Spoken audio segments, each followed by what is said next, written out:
Donc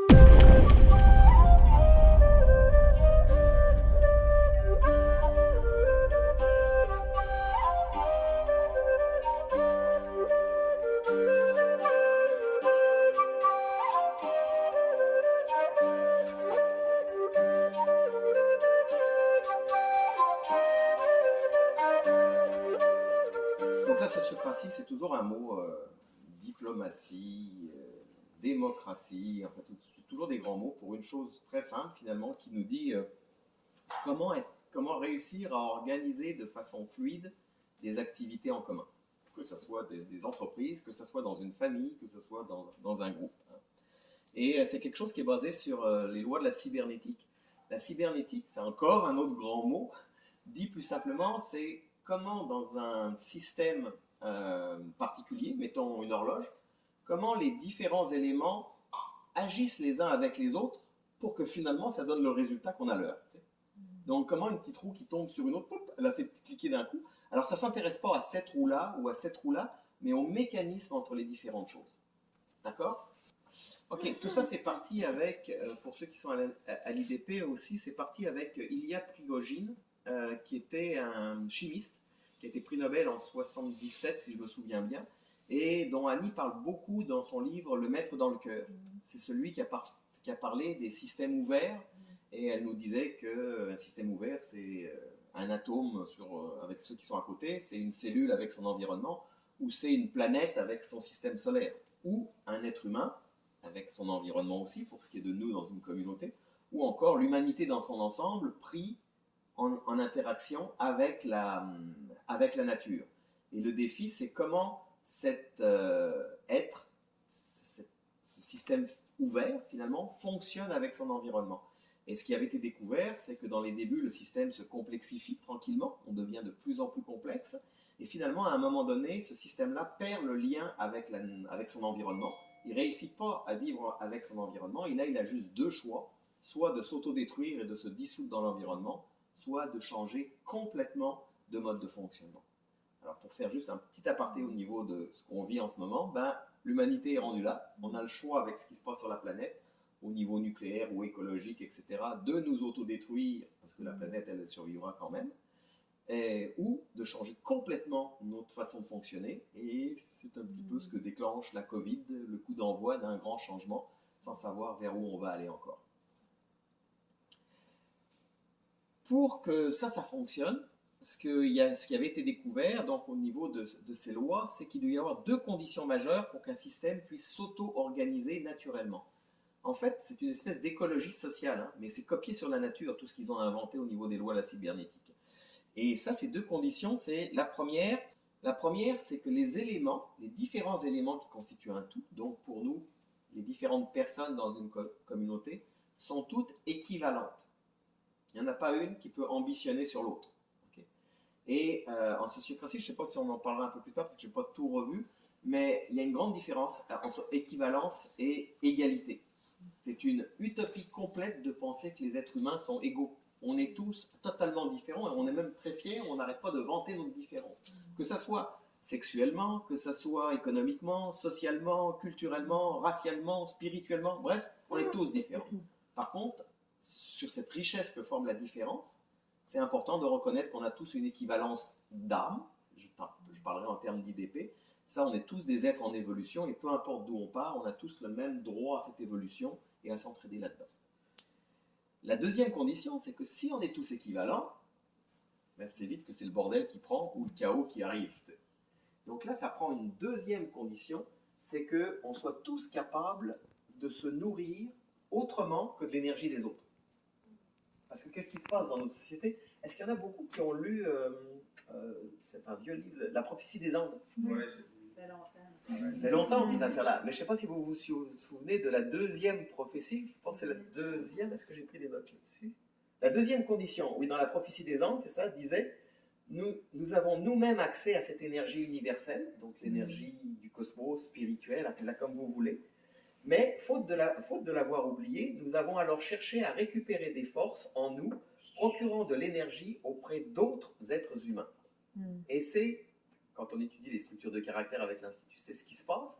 chacun de nous essaye de piquer de l'énergie de droite et de gauche de différentes façons, en jouant à l'indépendant affectif, en jouant au dépendant affectif, bref, peu importe, en attirant l'attention, en tombant malade, question d'attirer l'attention, on essaie tous de prendre l'énergie des uns des autres. C'est juste là, parce qu'on a accès à une énergie infinie qu'on pourrait rayonner avec les autres.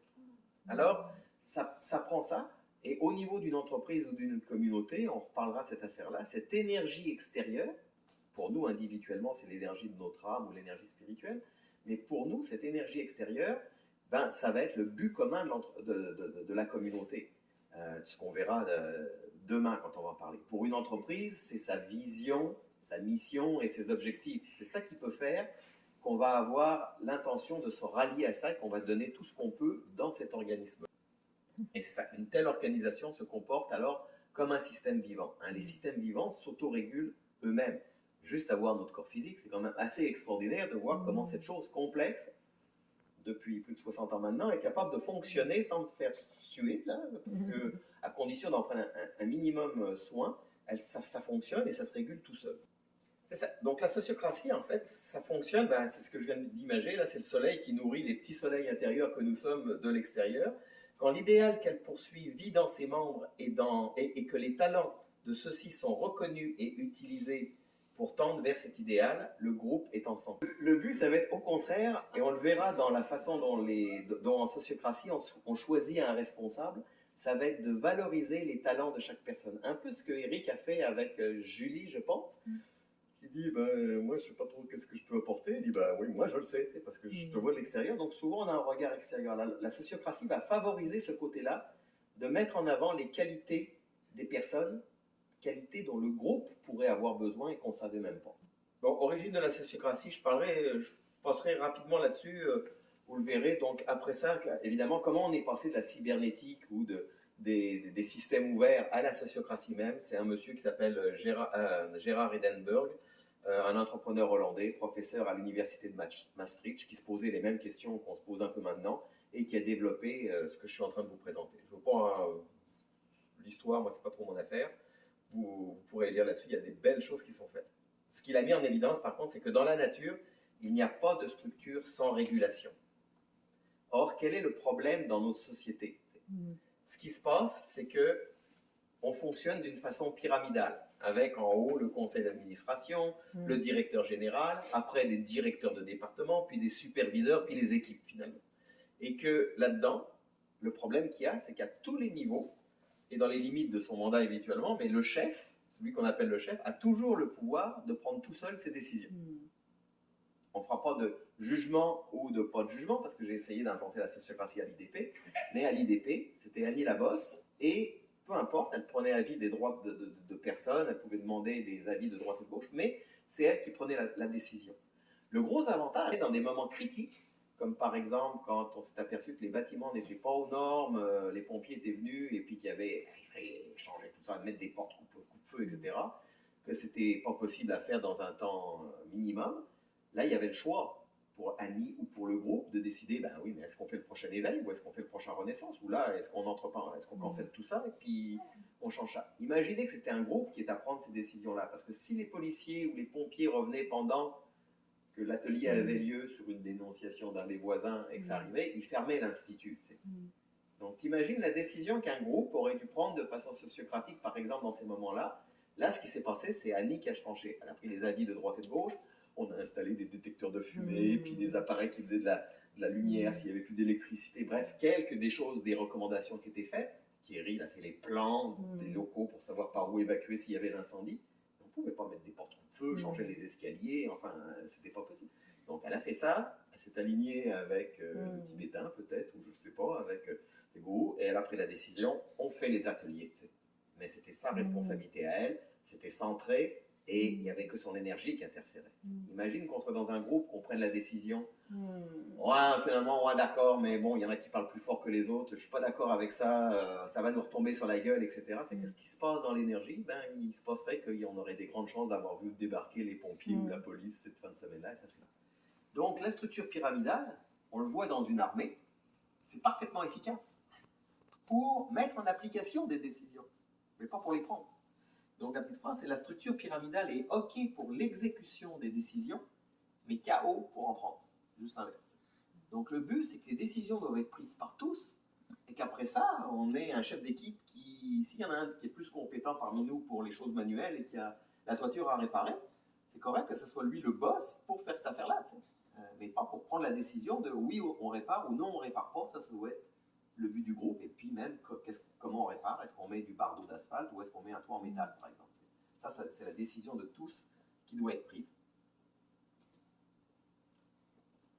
Alors pourquoi ça ne fonctionne pas? Parce que dans une structure d'exécution pyramidale, les personnes n'ont pas de pouvoir équivalent. Et dans cette structure, les prises de décision sont inévitablement prises par les plus hauts échelons sans tenir compte du bas et en imposant leur vision du haut vers le bas. La solution sociocratique, c'est juste changer les règles du jeu. Donc, changer les règles de communication et de prise de décision pour faire disparaître la confrontation, la débatomanie ou la manie du débat, finalement, et la volonté de l'ego d'avoir raison. Donc là, les règles de la sociocratie, tout ce que je vais vous exprimer ensuite, sont là pour mettre nos égos de côté le plus possible. On en a un, on sait très bien, on jouera avec. Pour ceux qui ne l'ont pas vu, vous aurez l'occasion de voir un petit film qui s'appelait Les sous-personnalités, où on voit les multiples petites parties en nous qui peuvent intervenir de droite et de gauche. Donc, ok, j'ai ça en moi, c'est comme ça que ça se passe. Puis s'il y a une décision qui est prise, puis que c'est une petite partie qui a peur, c'est sûr qu'elle va lever la main et va dire non, moi je ne suis pas d'accord avec ça. Donc, comment je peux faire pour calmer ces parties-là et arriver pour le bien de la communauté, pour un consentement unanime qui va respecter ces petites parties-là, tout en veillant à ce que chacun puisse aller prendre, ça c'est pas du domaine du groupe, c'est du domaine de la personne, qu'elle aille faire son travail avec un thérapeute ou avec une technique particulière pour pouvoir enlever cette peur-là, qui est la limite. Mais on va en tenir compte dans la décision du groupe. Cela, elle crée un lieu de rencontre sur une base équivalente. Donc la première chose qui va arriver, comment changer la pyramide? On l'a dit, comment passer d'une structure pyramidale pour prendre des décisions à une structure sociocratique? Quand on parlait de cybernétique et puis d'autocontrôle et d'autorégulation, ça peut paraître complexe. Là, ici, avec le chauffage, on va avoir un très bon exemple simple qu'on va toujours pouvoir reprendre en image avec juste 3 points. Un chauffage, un système de chauffage, c'est le système autorégulé le plus simple qu'on peut avoir. Il y a quoi? Il y a un interrupteur. Il faut mettre la switch à on ou à off. On est d'accord? Ça, c'est, en termes sociocratiques, c'est le cercle sociocratique. C'est là où se prend la décision, on-off. Ensuite, on va avoir l'exécutif. Si on a un chauffage, c'est pour chauffer. Donc, on a un appareil qui est un radiateur. Ça représente la structure hiérarchique, si on peut dire.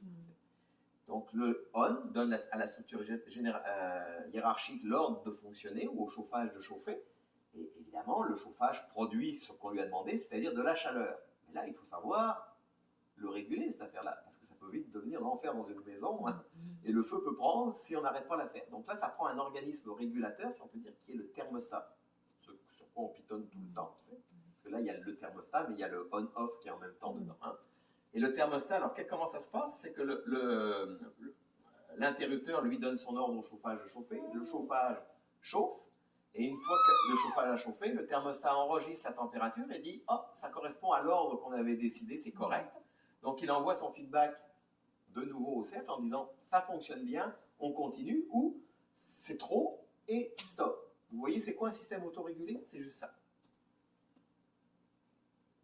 Pour nous, en termes sociocratiques, ça s'appelle l'orientation, les opérations et la mesure.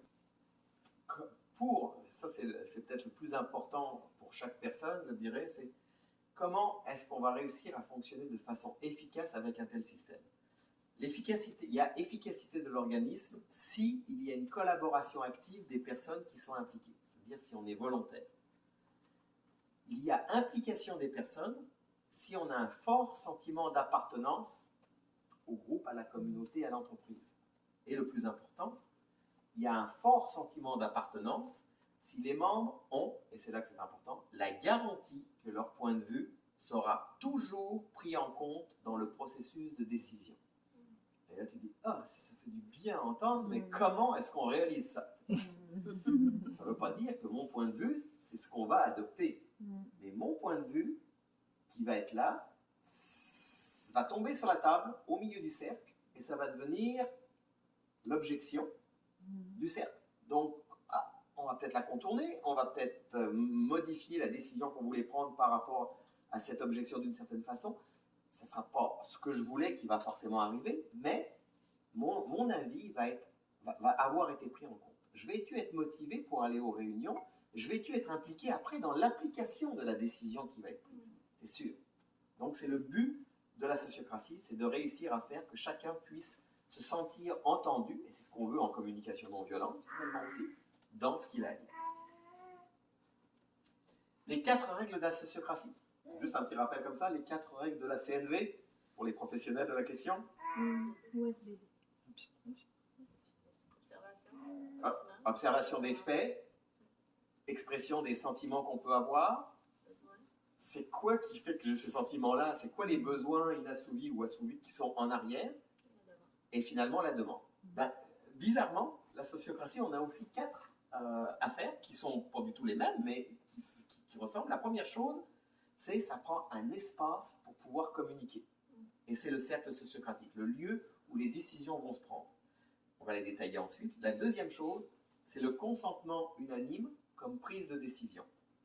La troisième, c'est dans tous les rapports qu'il y aura dans nos structures, qui n'est pas juste un petit chef d'équipe qui se rapporte au conseil général, mais qui est toujours un deuxième lien, qui est toujours 2 personnes qui se déplacent dans la hiérarchie, si on peut dire. Et la quatrième chose, c'est l'élection sans candidat pour le choix des membres dans leur poste sur la base du consentement. Donc, il n'est pas question, contrairement à ce qu'on voit dans nos élections, moi je suis le libéral, moi je suis le conservateur, regardez-moi, c'est ça que j'ai fait dans ma vie. Non, il n'y a pas personne qui peut se proposer pour un poste. C'est le groupe qui va dire « Ah, Caroline, je sais plus où, je pense qu'on a besoin de quelqu'un pour gérer la cuisine et la vaisselle. Moi, je l'ai vu à l'œuvre déjà dans la communauté au manoir. Je sais qu'il est capable de faire la vaisselle impeccablement. Mais toutes les autres personnes du groupe ne seront peut-être pas au courant de se passer avec Caroline. Donc là, ils vont voir c'est quoi ça. Donc, il n'y a pas d'élection. C'est le groupe qui va proposer, qui va dire « Moi, je vais avec telle personne, telle autre. On va voir comment ça se passe. » Qui vont décider qui aura ce poste-là ou ce mandat-là à ce moment-là. Donc, au lieu de bitcher, finalement, on se rend compte dans un cercle qu'on a bien plus de richesse qu'on pensait parce que les personnes, 2 à 2, des fois, se connaissent bien plus, on veut en penser.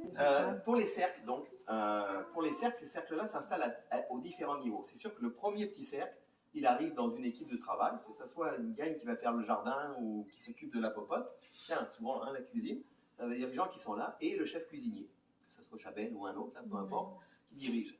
Ensuite, ben, évidemment, la cuisine, elle va avoir besoin de parler avec le groupe supérieur des différents départements et des différents chefs pour savoir comment on s'organise, à quelle heure on fait les repas par rapport à qui arrose les plantes dehors, etc. Là, il n'y aura pas juste une personne qui va monter, il n'y aura pas juste Chabelle, par exemple, pour le citer. Il y aura aussi un second lien, ce qu'on appelle, qui va monter avec lui pour jaser dans le cercle supérieur. Et ainsi de suite, incluant le conseil d'administration d'un lieu et de l'administration des toutes sortes de poutines, parce que si on a un jour un lieu où on vit ensemble, ben, il y aura derrière une coopérative, il y aura quelque chose, il y aura une structure juridique quelconque. Le responsable hiérarchique devient le chef des exécutants plutôt que celui des décideurs. Ça veut dire qu'il y aura encore des chefs. Mais contrairement à ce qui se passe dans notre société où le chef prend les décisions, son défi va être bien plus grand, c'est comment je fais appliquer les décisions. Comment les décisions qui ont été prises en cercle, je peux les faire appliquer. C'est ça qui est bien, c'est qu'il n'y a pas le monde à révolutionner, la société n'est pas toute pourrie, c'est juste que, comme on l'a vu avec l'histoire du hockey du chaos, la structure hiérarchique, elle est OK pour exécuter des ordres, mais pas pour les prendre. Dans le cercle, il y a donc 4 officiers, c'est ça qu'on va jouer quand on va être ensemble. Il y a le facilitateur, présentement c'est moi qui en prends le rôle. C'est pas le rôle, je dirais, le plus important. J'aspire rapidement à ce qu'il y ait quelqu'un qui prenne ce rôle-là, et que moi je puisse avoir le rôle du secrétaire ou de la mémoire du groupe, qui est souvent un rôle qui est dévalorisé ou pas bien pris en compte. Le secrétaire est plus dans le sens de secrétaire général du Parti communiste. Il s'appelle secrétaire, mais le secrétaire c'est le gardien de la loi aussi. C'est celui qui a la mémoire du groupe à travers les écrits et les décisions qui ont été prises, mais c'est aussi celui qui va rappeler au facilitateur ou à l'animateur. Et deuxième principe, on ne respecte pas vraiment ça. Donc on revient là-dessus. C'est le gardien. Encore une fois, c'est mieux d'être 2 personnes qu'une toute seule parce que c'est très vite qu'on peut ambitionner pour passer un point de vue. L'animateur lui-même, il prend part aux décisions. Donc je pourrais, moi, vouloir tel type ou telle affaire, et puis le secrétaire va me dire à ce moment-là, Thierry, là c'est ton point de vue, mets ton chapeau de paille, et puis c'est ton point de vue, ça n'a plus rien à voir avec l'animation. La troisième personne là-dedans, ça va être le second lien, qui sera toujours décidé de façon sociocratique entre nous. Et le quatrième, évidemment, ça sera le chef hiérarchique. Je dis n'importe quoi, on parle les choses, mais notre chef hiérarchique, entre guillemets ici, qu'il veuille ou qu'il ne veuille pas, c'est Franck, parce que c'est lui qui a pris l'initiative, qui a fait avec Sandra. On ne va pas oublier Sandra, surtout sur la vidéo qu'elle regarde. Avec Sandra, parce que c'est à Sandra qu'on doit ce beau lieu qui est là. Et donc, c'est lui présentement.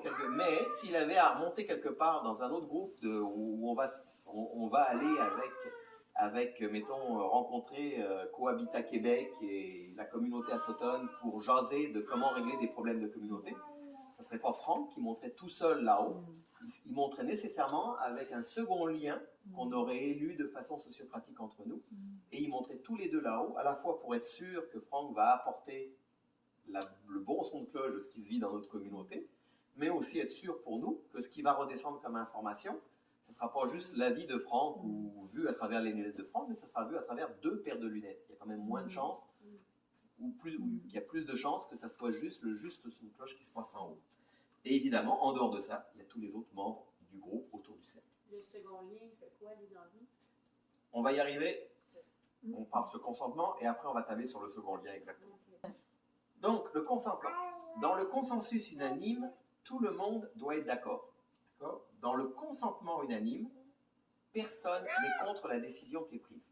Autant dire, c'est décidé avec zéro objection. Aucune décision ne sera prise si un membre y oppose une objection raisonnable et argumentée. Okay? Si je prends un exemple, je ne sais pas moi, on pourrait décider que, ok, on est en train de chercher une communauté, moi j'aime l'Estrie, puis je suis sur la rive sud de Montréal, puis là il y a toutes sortes de décisions qui sont prises, puis paf, c'est le manoir ici qui est décidé globalement que ça se passe, on a trouvé le financement, je sais pas, on a mis des affaires au mur et puis tout, bref, c'est ici que ça se passe. On s'entend que c'est pas ça que je veux, moi mes enfants sont plus en Estrie, puis j'aimerais mieux que ça se passe là-bas, mais après ça, est-ce que j'ai une objection à ce que ça se passe ici? Ça, c'est à moi de voir. Je peux me retirer du projet si vraiment je veux être à côté de mes enfants parce qu'ils sont malades et je dois m'en occuper. Si c'est juste pour les voir à Noël ou au jour de l'an et à Pâques, comme ça se passe souvent, ben, j'ai pas d'objection, même si c'est pas mon premier choix d'avoir le manoir. Vous comprenez la différence? Donc le consentement, non, je ne m'objecterai pas à ce que ça se passe à la Naudière. C'est pas mon choix, mais je suis d'accord à me rallier à la décision du groupe. Une bonne décision n'existe pas dans l'absolu. Ça, c'est une autre affaire qui est à voir. C'était pas l'Estrie, c'est pas la Naudière, il n'y a rien qui est parfait sur ce monde, on le sait. Une bonne décision, c'est celle qui respecte les limites, donc ce qu'on appelle en mécanique les tolérances, de ceux qui vivront les conséquences de cette décision. La règle du consentement permet d'explorer les limites des personnes qu'elle risque d'affecter. En termes de schéma, on est un groupe, en bas, où c'est marqué « Nous sommes ici », et on vise une cible en haut. La ligne droite absolue, là, elle n'existe pas. Même une flèche, là, avec le vent dépendant, elle va faire ça, puis elle va tomber sur sa cible. Donc, les tolérances, c'est dans quelle mesure on est capable de se déplacer entre deux limites. En mécanique, sans tolérance, si tout était vraiment serré partout, il n'y aurait pas de mouvement qui serait possible. Il faut qu'il y ait du jeu un petit peu pour que le mouvement soit possible. En groupe, sans tolérance, il n'y a pas de décisions qui sont vitales parce qu'il y a toujours de l'énergie qui va être sapée quelque part si quelqu'un n'est pas d'accord. Les objections, donc, raisonnables, argumentées et qui soient surmontables, évidemment, des membres du cercle à une proposition délimitent l'espace de liberté dans lequel on va pouvoir prendre ces décisions. Notre liberté de décision commune s'arrête où commence celle des autres. Donc là, on est obligé de fonctionner dans ces limites-là. Et une objection, je l'ai dit tout à l'heure par rapport à la Naudière ou ici, ce n'est pas une préférence. Ça sera à rappeler si on voit que dans la décision, ça se passe. Hein. Le second lien, on y arrive. Habituellement, entre un groupe, entre un petit cercle et le cercle supérieur, il y a juste le chef hiérarchique qui sert de lien. Et comme je l'ai dit, on n'a aucune garantie, aussi même bienveillante que cette personne-là, qui va reporter exactement ce qui se passe dans notre cercle parce qu'il va le voir à travers ses propres lunettes. Le second lien, dans le cercle sociocratique, donc on élit, ça va être le quatrième point, on va voir comment on fait cette élection, un second lien dont le rôle dans le cercle est exactement le même que tous les autres membres. De même que dans le cercle sociocratique de prise de décision, le chef, il a une voix exactement comme tout le monde. Il peut s'objecter comme n'importe quelle autre personne.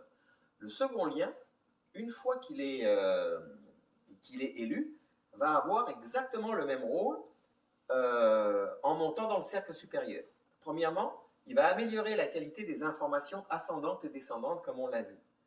Deuxièmement, il va faciliter l'adhésion aux décisions dans leur exécution, parce qu'on va être sûr qu'on est partie prenante. Et troisièmement, il va préparer la relève au poste clé de l'organisation. Parce que qui c'est qu'on va décider ensemble comme second lien? On va décider d'une personne qu'on sait qui n'est pas fanatique, qui sait parler, qui sait écouter, et bref, de la graine de futur chef. Parce que, peu importe, ça peut sembler, on n'est pas parti de projet, ça peut sembler utopique, mais à un moment donné, on a besoin de se faire remplacer. Et qui c'est qui va y arriver? Ben, naturellement, ces personnes-là vont commencer à pouvoir prendre au sérieux, je dirais, le rôle de second lien et éventuellement de remplacer le chef du département à ce moment-là, puisqu'ils l'auront accompagné partout. Est-ce que ça répond à ta question, Caro, pour l'instant? L'élection sociocratique. Je pense que c'est... J'aime les 4 points, mais celui-là, je l'adore particulièrement. Donc, l'élection sociocratique est une élection sans liste de candidats préétablis, comme j'ai dit tout à l'heure. Les individus sont assignés à leur fonction ou à certains mandats avec le consentement du cercle. Le pouvoir ultime du groupe, donc, c'est celui d'inclure ou d'exclure un de ses membres. C'est-à-dire que peu importe, ça sera d'autant plus vital dans la communauté, mais souvent, ce n'est pas le cas dans une équipe de travail. Il y a quelqu'un, les ressources humaines ont décidé que cette personne-là était employée, elle t'a envoyé là, tu veux travailler avec, tu ne veux pas travailler avec, tu es pogné avec. T'sais. Donc, dans un cercle, c'est toujours le cercle qui décide de qui intègre ou qui n'intègre pas le cercle. L'harmonie sociale s'accroît d'elle-même quand un groupe acquiert du pouvoir sur l'embauche, le congédiement et l'affectation. Le bulletin de vote sociocratique. Comment ça se passe quand on a besoin d'élire quelqu'un? C'est pas compliqué, on a un petit papier. Donc, on veut décider d'élire un second lien. Comment ça va se faire? Ben, là, on est dans le cercle, et puis chacun va prendre un petit bulletin de vote. Puis, je vais inscrire, ben, moi, je veux voter pour Pierre, puis je vais marquer, c'est qui? C'est Thierry. Je vais prendre mon petit bulletin de vote, puis je vais aller le porter devant l'animateur. Puis, tout le monde va faire la même chose. Donc, l'animateur va se retrouver, si on était dans notre petit groupe, disons 15, va se retrouver avec 15 bulletins de vote, il va commencer, il va voir le bulletin de Thierry, il va dire, ah, Thierry, tu as voté pour Pierre. On va poser devant lui, pas en face de Pierre, mais dans une colonne, le bulletin de Thierry, et il va demander, Thierry, pourquoi tu votes pour Pierre? Puis là, je vais dire, bah, moi, je l'ai connu ce gars-là sur les bateaux, je l'ai vu dans la tempête, et je sais qu'il est capable de tenir la route. Bon, bref, je vais vendre les qualités de Pierre que je connais. Pourquoi? Pour moi, c'est ce gars-là. Mais tout le cercle va faire l'affaire. Daniel va avoir voté pour Johan. Puis, je vais prendre, je vais mettre Johan ici. Puis Daniel va dire, pourquoi elle vote pour Johan? Et ça va faire partout. Au bout du compte, c'est un bouquet de cadeaux que tu trouves. Et là, on va voir qu'il y a 2 personnes pour Johan, 3 pour Pierre, 2 pour Paul, etc. Puis on va voir s'il y a quelque chose déjà qui se dessine.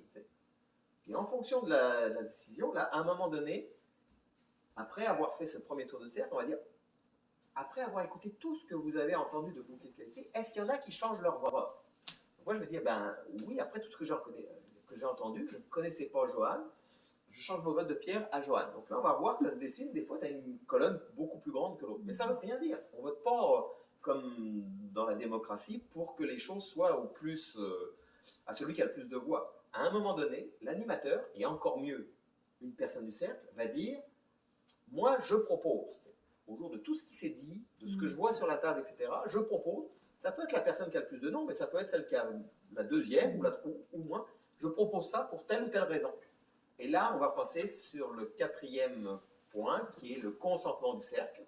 On va faire un tour de table. En cercle sociocratique, ce n'est pas pour rien que c'est en cercle, on tourne très très vite. On fait très souvent des tours de table, mais contrairement à ce qu'on fait dans des présentations où ça dure longtemps, là c'est pour, par exemple, au tour de table, il y a une proposition qui est sur la table, c'est que ce soit Johan qui soit notre second lien. Est-ce que quelqu'un a une objection? Et là, l'animateur va partir avec la première personne à sa gauche, qui va demander, as-tu une objection? Puis ça, c'est vraiment important de le faire yeux dans yeux, de personnes one-to-one, là, as-tu une objection? Si elle me dit c'est oui, non, peut-être. Si c'est oui, je note une objection de mon affaire. non, non, non, non, oui, non, non, non. Ok, il y a 2 objections. C'est quoi ton objection? Ah, dis-moi. Ben, je connais Joanne, elle vient de tomber enceinte. Tu ne savais pas, hein? Elle vient de tomber enceinte et je ne suis pas sûr qu'elle puisse nous représenter pendant toute cette période-là. Oh, personne ne le savait, elle le savait. Bon, ok, donc là, on va pouvoir en reparler. Mettons, Eric, c'est quoi ton objection? Il va nous mettre une autre objection. On va regarder. Il y a des objections qui vont tomber. Si Joanne, ça tombe, effectivement, on ne le savait peut-être pas dans le cercle. Ben, ok, Joanne, ça ne marche plus. Thierry, on avait parlé de Pierre. Quelqu'un d'autre va proposer. Moi, je proposerais que ce soit Pierre, effectivement. C'est Pierre. Et on va de nouveau commencer le tour de table avec les objections. On va reprendre les objections s'il y en a. Et à un moment donné, on tombe qu'il n'y a juste plus d'objections. C'était pas peut-être le choix de Danielle que ce soit Pierre. Elle avait choisi Joanne. Mais est-ce qu'elle a une objection pour que ce soit Pierre? Non. Au jour de tout ce qu'elle a entendu dire, elle trouve que ça serait très bien que ce soit Pierre aussi. Donc elle dira, moi, j'ai pas d'objection non plus. Et le vote va passer. On aura un consentement unanime à 0 objection.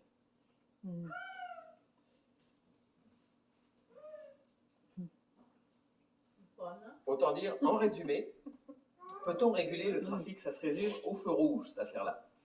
Peut-on réguler le trafic routier avec seulement 2 couleurs, un feu vert et un feu rouge? Non. Pourquoi? Parce qu'entre le feu vert et le feu rouge, tu as besoin d'un espace pour prendre ta décision.